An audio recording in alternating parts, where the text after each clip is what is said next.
Hello everyone and welcome to Asian Infotech Udal Bakar Branches official YouTube channel.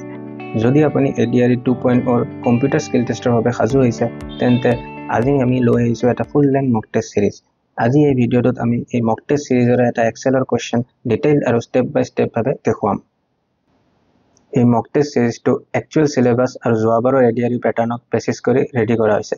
ইয়াতে আপুনি actual এক্সামৰ দৰে 25 মাৰ্কছৰ তিনিটা question পাব। এটা MS Word, এটা MS Excel আৰু এটা MS PowerPoint। লগতে আপুনি থিওৰি, ডেটা আৰু ডিটেইলড আৰু স্টেপ বাই স্টেপ সলিউশন খিনিও পাব। কম্পিউটাৰ স্কিল টেষ্টটো বেসিক্যালি সিমান টান নহয়। মেইন চ্যালেঞ্জ হৈ যায় এই 45 মিনিটছত এই 25 মাৰ্কছ কোৱেশ্চন কৰা আৰু নেসেসাৰি প্ৰিন্ট আউট খিনি সাবমিট কৰা। এই মক টেষ্ট সিৰিজৰ জৰিয়তে আমি আপোনাক এটা একচুৱেল এক্সাম সিচুৱেশন প্ৰভাইড কৰিবলৈ চেষ্টা কৰিছো। যদি আপোনালোকে এই মক টেষ্ট সিৰিজটো পাৰচেজ কৰিব বিচাৰিছে তেন্তে স্ক্ৰিনত দিয়া নম্বৰটোত আপোনালোকে হোৱাটসএপ কৰিব পাৰে। So starting with today's question আমি ইয়াতে চাব পাৰো যে আমাক এটা সোধা হৈছে create A স্যালাৰি sheet with formulas and formatting আৰু কিছুমান ইনষ্ট্ৰাকশন দি দিয়া হৈছে। একচুৱেল এক্সামতো আপোনালোকক এনেকৈ এটা টেবুল দি দিয়া হ'ব আৰু বেসিক ডাটাখিনি খালি দিয়া হ'ব আৰু কিছুমান ইনষ্ট্ৰাকশন দি দিয়া হ'ব যিবোৰ আপুনি পাৰফৰ্ম কৰিব লাগিব।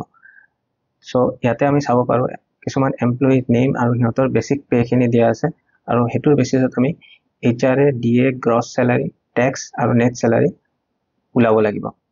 সো HRA এৰ কাৰণে ইয়াতে দিয়া আছে 20%। সো আমি 20% অফ বেসিক পে আমি উলাব লাগিব। হেতুৰ কাৰণে আমি ইয়াতে সেল C2 ইকুৱেলছ টু দিম প্ৰথমত, দেন B2 সেলটো সিলেক্ট কৰিম বিকজ B2 আমাৰ অৰ্জুনৰ বেসিক পেটো আছে। দেন আমি এটো মাল্টিপ্লাই কৰিম 20% দি আৰু দেন আমি এন্টাৰ মাৰিম।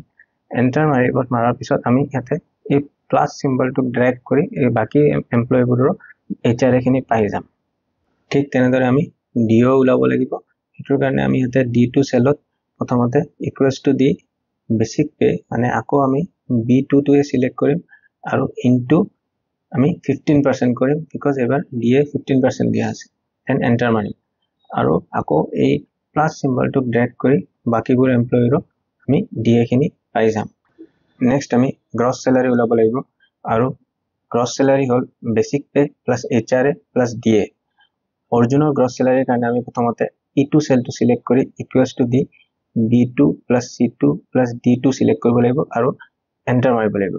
দেন আমি এই সাইডৰ প্লাস সিম্বলটো আকৌ ড্ৰেগ কৰি বাকিবোৰ এমপ্লয়িৰৰ গ্ৰছ স্যালাৰি উলাই ল'ব পাৰিম। নেক্সট আমি উলাব লাগিব ট্যাক্স।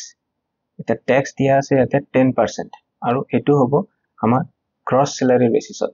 সো অৰ্জুনৰ ট্যাক্সৰ কাৰণে আমি F2 সেলটো সিলেক্ট কৰিব লাগিব আৰু ইকুৱেলছ টু দি পেলাই আমি গ্ৰছ স্যালাৰি অৰ্জুনৰ যেটো হল E2 সেই সেলটো সিলেক্ট কৰিব লাগিব আৰু এটো ইনটু কৰিব লাগিব 10% ৰ সৈতে। দেন আমি এন্টাৰ মাৰিব লাগিব। দেন আমি আকৌ সেই প্লাস সিম্বলটো ড্ৰেগ কৰি বাকিবোৰ এমপ্লয়িৰ আমি ট্যাক্স খিনি পাই যাম। নেক্সট আমি উলাব লাগিব নেট স্যালাৰি। নেট স্যালাৰি হল gross salary minus tax.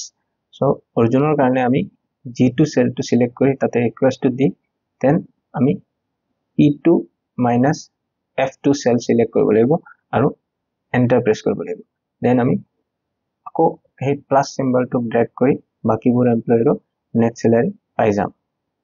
Next আমি ইয়াৰে ইনষ্ট্ৰাকশনবোৰ পাৰফৰ্ম কৰিব লাগিব। ইয়াতে আমাক ফাৰ্স্ট আমাক কৈছে apply currency formatting for all financial fields. So financial ফিল্ডসবোৰ আছে আমাৰ B2 ৰ পৰা G5 সেললৈ। সো আমি B2 ৰ পৰা G5 প্ৰথমতে সিলেক্ট কৰি লম। দেন আমি হোম টেবত গৈ এই নাম্বাৰত গৈ এই ফৰমেট সেলছত আহি তাতে আমি কাৰেন্সি সিলেক্ট কৰিব লাগিব। কারেন্সিত গৈ আমি ইয়াতে আপোনালোকে দেখা পাব এই সিম্বলত তাতে বাই ডিফল্ট বেছিভাগ নান থাকে। আমি যদি নান আছে আমি ৰুপি কৰি ল'ব লাগিব আৰু ডেসিমেলটো আমি 0 কৰি ওকে কৰি দিব লাগিব। তেতিয়া আপোনালোকে দেখা পাব এই গুটে ফাইনেন্সিয়েল ফিল্ড খিনিত ৰুপি সিম্বল খিনি অটোমেটিক্যালি আহি গৈছে। নেক্সট ইনষ্ট্ৰাকশনটো হল use borders for the entire table. So এটোৰ কাৰণে আমি গুটে টেবুলটো প্ৰথমতে সিলেক্ট কৰি লম। হেতুৰ কাৰণে আমি A1 ৰ পৰা G5 লৈকে গুটে টেবুলটো সিলেক্ট কৰি আমি হোম টেবত গৈ এই বৰ্ডাৰত আমি অল বৰ্ডাৰ্স সিলেক্ট কৰি লম আৰু আমি অল বৰ্ডাৰ্স আমাৰ টেবুলটোত আহি যাব।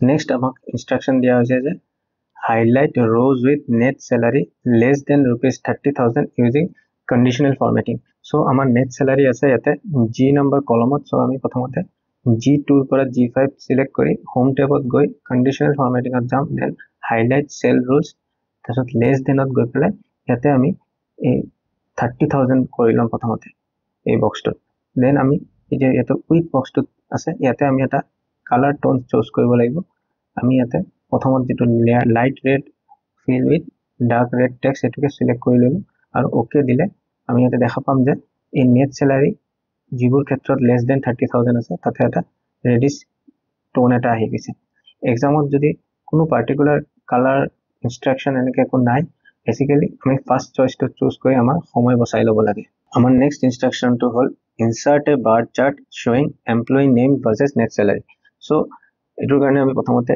A2 পৰা A5 সেলটো সিলেক্ট কৰি কন্ট্ৰোল প্ৰেস কৰি দেন G2 পৰা G5 সেল সিলেক্ট কৰি লম নেক্সট আমি ইনসাৰ্টত যাম ইনসাৰ্টত গৈ পেলাই আমি চাৰ্টছত গৈ বাৰ চাৰ্টত আমি সিলেক্ট কৰি তাতে ক্লাস্টাৰ্ড বাৰ এটো আমি চুজ কৰি লম দেন আমাৰ চাৰ্টটো আহি যাব ফাৰ্স্টত আমি চাৰ্ট টাইটেলটো চেঞ্জ কৰি দিয়াটো ভাল হ'ব সো আমি এটো এমপ্লয়ি নেট স্যালাৰি বুলি ৰিনেম কৰি দিম দেন আপুনি এই চার্টত এই রাইট হ্যান্ড টপ কর্নারত আপুনি এই প্লাস সিম্বল এটা দেখা পাই আছে এই তাতে আপুনি প্ৰথমতে ক্লিক কৰি দেন আপুনি এই চাৰ্ট এলিমেন্টস পাৰ্টটো থাকিব আৰু ইয়াতে এক্সিস টাইটেলস তাতে আপুনি ক্লিক কৰি দিব তেনেহলে আপুনি ইয়াতে এক্স এক্সিস আৰু ওয়াই এক্সিসক আপুনি এটা নেম দিব পাৰিব সো ওয়াই এক্সিসত আমি এমপ্লয়ি নেম বুলি দি দিম আৰু এক্স এক্সিসত আমি নেট স্যালাৰি বুলি দি দিম তাৰ উপৰি এই বিভিন্ন বাৰবোৰক আমি বেলেগ কালাৰৰ দিব পাৰো আমি প্ৰথমতে ইয়াতে সিলেক্ট কৰিলে আৰু ৰাইট ক্লিক কৰি ললে আমি ইয়াতে দেখা পাম আৰু কালাৰবোৰ অপশনবোৰ আহি যায় ইভেন আপুনি ইন্ডিভিজুয়াল বাৰবোৰকো বেলেগ কালাৰ দিব পাৰি এটোৰ কাৰণে আমি এটা বাৰ খালি সিলেক্ট কৰিব লাগিব আৰু তাৰ পিছত আমি ৰাইট ক্লিক কৰিলে সেই পাৰ্টিকুলাৰ কালাৰ এটা আমি সিলেক্ট কৰি প্ৰত্যেকটা বাৰক আমি বেলেগ বেলেগ কালাৰ দিব পাৰিম বাট যদি আপোনাক এক্সামত এনেকা কোনো ইনস্ট্ৰাকশন দিয়া হোৱা নাই আপুনি আৰু এক্সট্ৰা কোনো স্টেপ পাৰফৰ্ম নকৰিব এই এক্সামটোৰ এটা কথা মনত ৰাখিব যে ই একেবাৰে টান নহয় মেইন চ্যালেঞ্জটো হৈছে সেই 45 মিনিটছত গোটে স্টেপছবোৰ পাৰফৰ্ম কৰা আৰু ভালদৰে প্ৰিন্ট আউট খিনি সাবমিট কৰা নেক্সট ইনস্ট্ৰাকশন আমাক কোৱা হৈছে to rename the sheet tab to salary sheet বুলি তাৰ কাৰণে আমি শীট 1ত ৰাইট ক্লিক কৰিম আৰু ৰিনেম কৰি দিম শীট 1ক স্যালাৰি শীট বুলি নেক্সট আমাক ফাইলটোক সেভ এজ কৰিব দিছে employee_salary বুলি এটোৰ কাৰণে আমি এই top left hand corner file জায়গাটোত ক্লিক কৰিম আৰু এই ফাইলটোক আমি সেভ এজ কৰিম টু employee_salary বুলি নেক্সট আমাক ইনস্ট্ৰাকশনত প্ৰিন্ট প্ৰিভিউ পোৰ্ট্ৰেট ওৰিয়েন্টেশনত ৰাখিবলৈ কোৱা হৈছে তাৰে কাৰণে আমি প্ৰথমতে পেজ লেআউটত যাম দেন ওৰিয়েন্টেশনত গৈ পোৰ্ট্ৰেট সিলেক্ট কৰিম আৰু মাৰ্জিনস আমি নৰ্মেল ৰাখিম দেন আমি প্ৰিন্ট দিবৰ কাৰণে টপ লেফট হ্যান্ড কৰ্নাৰৰ ফাইলত সিলেক্ট কৰি প্ৰিন্ট অপশনটো চুজ কৰিম নাইবা আমি ডাইৰেক্টলি কন্ট্ৰোল P দিও প্ৰিন্ট আমি পাই যাম ইয়াতে আপোনালোকে এটা বস্তু এনশিওৰ কৰিব যেন আপোনালোকৰ টাইপ অফ পেপাৰ A4 আছে যদি আপোনাৰ লিগেলত আছে আপোনালোকে এটো চেঞ্জ কৰি লব আৰু এটা কথা মনত ৰাখিব একচুয়াল এক্সামত আপোনালোকক এটা limited number of page allow কৰা হয় প্ৰিন্ট খিনি কৰি দেখুৱাবলৈ যোৱাবাৰৰ এডিআৰইত মোস্ট অফ দা বেচেছত around 7 পেজ দিয়া হৈছিল আৰু এই 7 পেজেছৰ ভিতৰতে আপোনালোকৰ গোটেইটা কোৱেশ্চন মানে MS Word Excel PowerPoint গোটেইটা কোৱেশ্চন আপোনালোকে এডজাস্ট কৰিব লাগিব সো এটলিষ্ট হাতত লাষ্টত 10 মিনিটস ৰাখিব নহলে বহুত ষ্টুডেন্টে যোৱাবাৰ গোটেইখিনি কোৱেশ্চন ধুনিয়াকে কৰাৰ পাছতো প্ৰিন্ট দিব গৈ পেলাই খেলিমেলি ফেস কৰিছিল so please be careful about it so I hope that এই ভিডিওটোৱে আপোনালোকক আপকামিং এডিআৰই স্কিল টেষ্টৰ বিষয়ে অলপ আইডিয়া দিছে আৰু যদি আপোনালোকে আমাৰ গোটেইবোৰ মক টেষ্ট ট্ৰাই কৰিব বিচাৰে দেন এই হোৱাটসঅ্যাপ নাম্বাৰটোত আপোনালোকে কন্টাক্ট কৰিব পাৰে যদি আপোনালোকৰ ভিডিওটো ভাল লাগিছে দেন ভিডিওটোক লাইক শেয়াৰ কৰিব নাপাহৰিব আৰু কিবা ডাউট থাকিলে কমেন্টত নিশ্চয় সুধিব আমি আগন্তুক দিনত আৰু কিছুমান ADRE computer skill test related question আপোনালোকলৈ প্ৰস্তুত কৰিম so don't forget to subscribe and thanks for watching